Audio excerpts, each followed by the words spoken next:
Hello everybody and welcome back to another video here on G4G Games for Gamers. Today we are still in Marvel Avengers Alliance. Background soundtrack is brought to you by the Silent Hill 2 OST, and there's a reason for this. It's because we are looking at the Blade Spec Ops, so I decided to go with something sufficiently creepy and everything.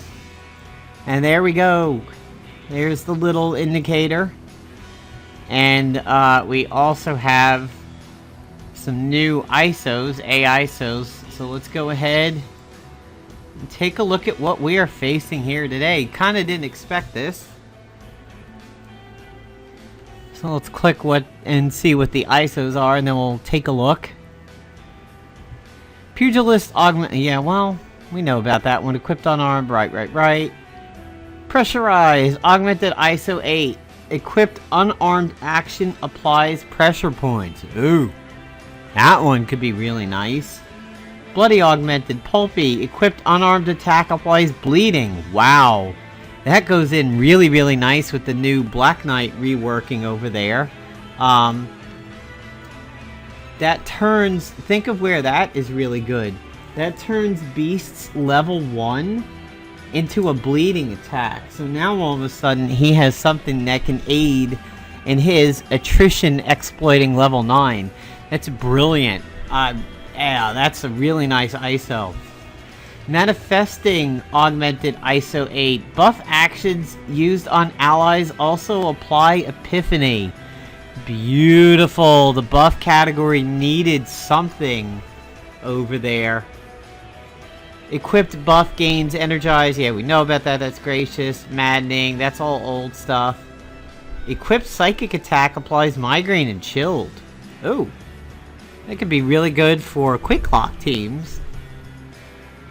Sorceresses. Yeah, magic is stealthy. We know about that one. No character restricted ones yet. Equipped magic action grants thorns. Holy cow, wow. Equipped tech action also applies obsolete tech. That's pretty nice. Equipped tech action, tech upgrade. We know about that. We know about Vorpal Vampiric. Ooh. Equipped slashing attack gains Vampiric Strike. Cannot be applied to attacks with Vampiric Strike. So, obviously that might be some kind of a health leech. Suppressing augmented equipped energy attack applies a shield, reducing damage dealt by damage over time effects. Could be nice for somebody like Havoc. Ionizing we know about. Sniping we know about. Nothing unusual there. Sharpshooting, erupting, blah blah blah. Cooperative, rising. Heal actions used on allies also apply rising up.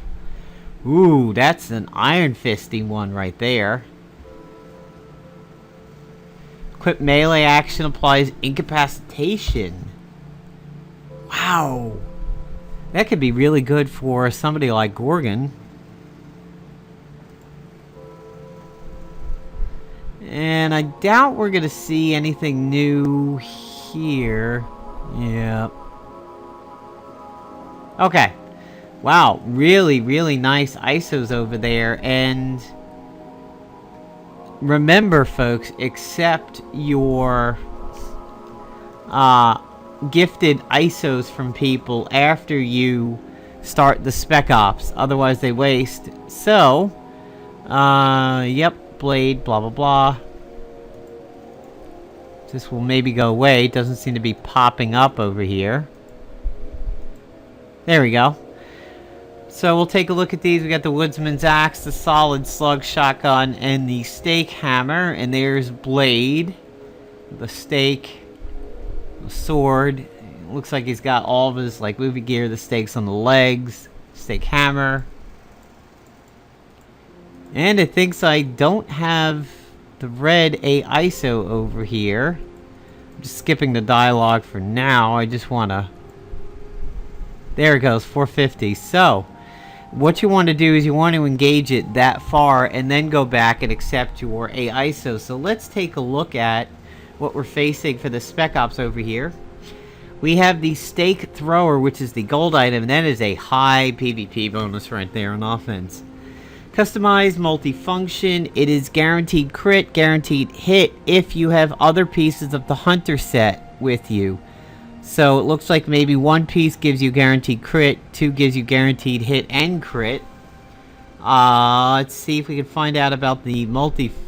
we can't. Alright, so they say 2 paths over here. Looks like we've got, I believe that's Morbius and Blade. Now, I believe they said we have the chance to get both. So I don't know where they diverge quite yet, but as you can see here, similar to the Thanos one, there is complete both strike team missions to unlock mission 4. And let's take a look at the gear that we're going to get. Over here we have opening gambit for mission 1. It is a heroic boss with the hood. And it looks like Dormu's giving him some power on this one. You get the Woodsman's Axe, Hallowed, which does 150% damage to undead vampires and demons. And it's a quick action. And it's melee and slashing. And, it's, you know, medium damage for a quick action. We have Sebastian Shaw over here in the second one. And we have the Solid Slug Shotgun, a always active preemptive strike. Chance to preemptively counter melee attacks with blade barrel. It's hallowed again. And it causes cower, a 30% chance to cause cower, which causes 20% chance for attacks to fail. If you've seen Heimdall in PvP lately, he is really messed up. But he's also interrupting his own team. He interrupts everything nowadays, including his own team, which is bad. You can also gain the Gravedigger's Spade. Customized, hallowed, really high top-end damage there. Leeching Aura. Attacks leech health from attacked targets. I don't know if that means all of the attacks on the agent or just the Spade. And it does Fatal Blows. This is... a potentially deadly weapon over there. Over here for this one, we've got the Stake Hammer. Deadly crits, hallowed, high crits. Pretty decent top-end damage. Not huge. Nice PvP bonuses, though. And you have the Eldritch Staff. One enemy, low damage on this one. But it's magic, energy, and range, so you can gain... energy boosts like the Rectifier. You can gain magic boosts. Maybe like using that new infiltrator gold armor and equip 2 ISOs on there and have one of them be magic equals health. It causes Death Frost and it causes Doom. So that's like having Iceman on a stick. And of course you can't see the rewards here. We get a blueprint for the Holy Flame Grenade. Medium PvP bonuses, a balance 4611. The Grimoire of the Legion. It is all enemies. It's magic and it's a debuff. I wonder if we're gonna get any debuff A ISOs. That would be really nice. All enemies gain flanked, and all allies may apply stacks of bleeding to oh well, okay. So it looks like this is a positive negative thing. May apply stacks of bleeding to allies when it's used, so it's a little risky, but an agent causing an AoE flanked with no cooldown? Oh yeah, that might be worth the bleeding. Blueprint, Sanctification of Flesh. Again, medium PvP bonus. It's an item that uses magic warding, grants a immunity to bleeding and poison. Single target attacks gain finest hour. Wow. And we have the blueprint for the Hallowed Flamethrower. Customize, it's hallowed. It does damage to all enemies with a 2-round cooldown. Low-end damage. It's part of the Hunter set. It will clear a debuff every round at 1 piece. And at 2 pieces, the attacks will remove debuffs. This is really nice considering it's an AoE. And then we have Blade. He is a scrapper. Low stamina. Kind of slightly poor health. Okay-ish attack. Low defense but solid evasion and very, very high accuracy. He has a passive of danger sense, chance to dodge attacks from people who are bleeding. He's Daywalker, so he cannot be disoriented or mind controlled. That's good for the Blackest Void. Vampire Hunter. Successful attacks against vampires have a chance to stun, chance to assist an ally, chance to assist when an ally attacks or is attacked. So he has Berserker. And let's see if perhaps he will be on our hero list over here.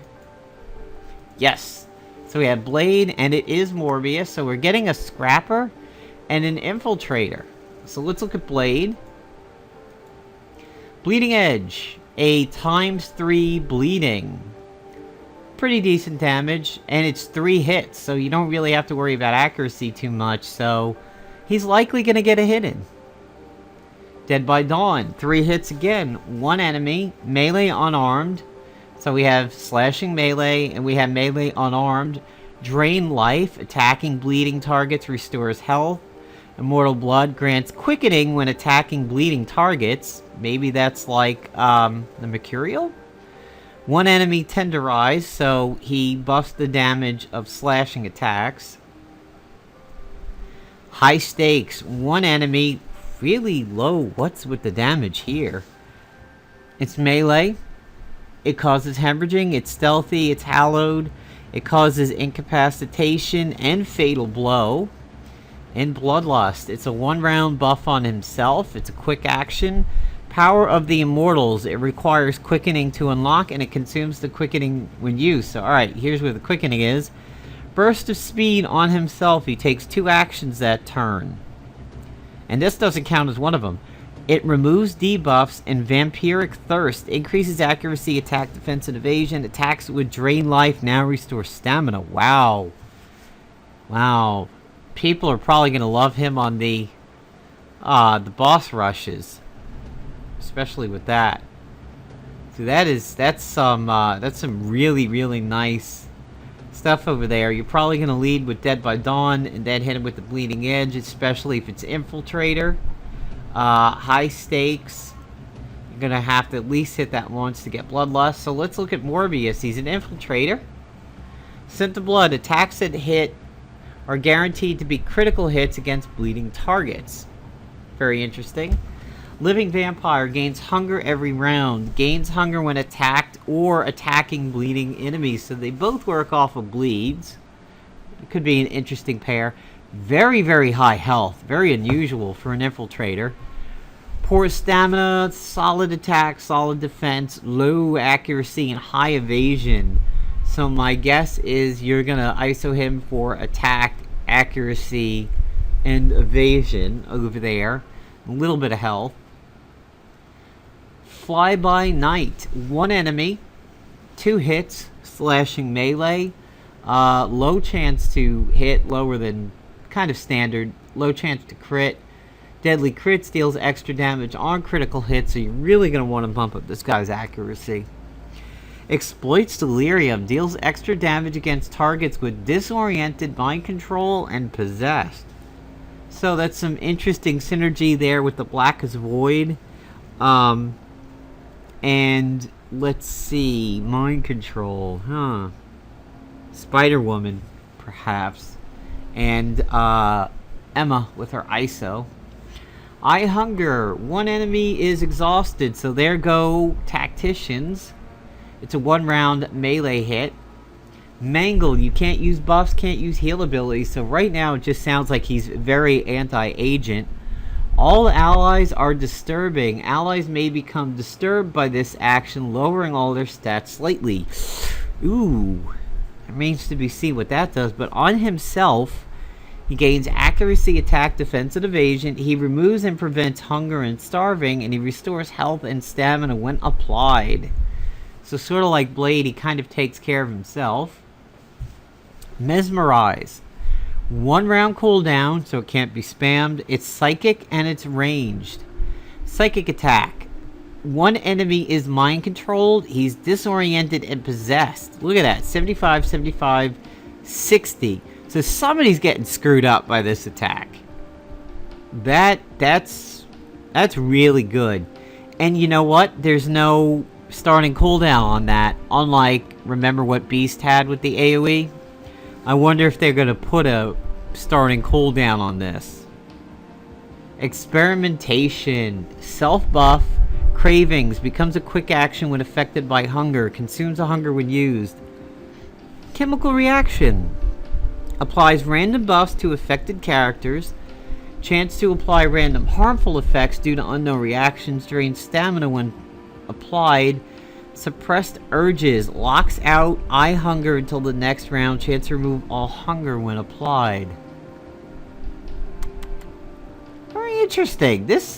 He might be extremely complicated. We're really going to have to see him in action, but he is a robust learning curve on this guy over here. Blade seems a little straightforward.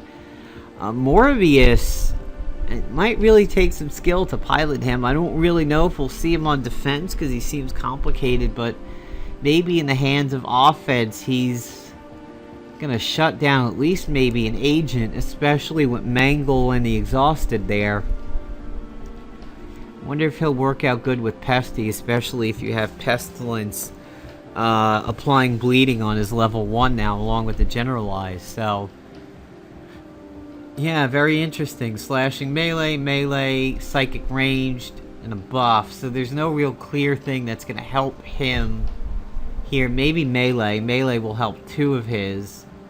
So the Dragon's Foot's not really going to help. Over on Blade, slashing melee, unarmed, melee. So melee stuff is going to help him a little bit. Dragon's Foot won't help him too much there with only the 1 unarmed. So I wonder for Blade. Yeah, Moonstone might work out really well with Blade over here. She's not doing any bleeding, but Gravity Syndrome may help out tremendously over there. And maybe even, let's take a look at Juggernaut. Maybe Juggernaut will be a decent pairing. Well, no, that's unarmed. Yeah, so, maybe Moonstone with Blade. That's an odd combination. So, hope you enjoyed this first look over here at the new Spec Ops. The Halloween theme one that they said isn't Halloween, but it's certainly bloody and mysterious and vampire-ish. So, hope you enjoyed this video here on G4G, Games for Gamers.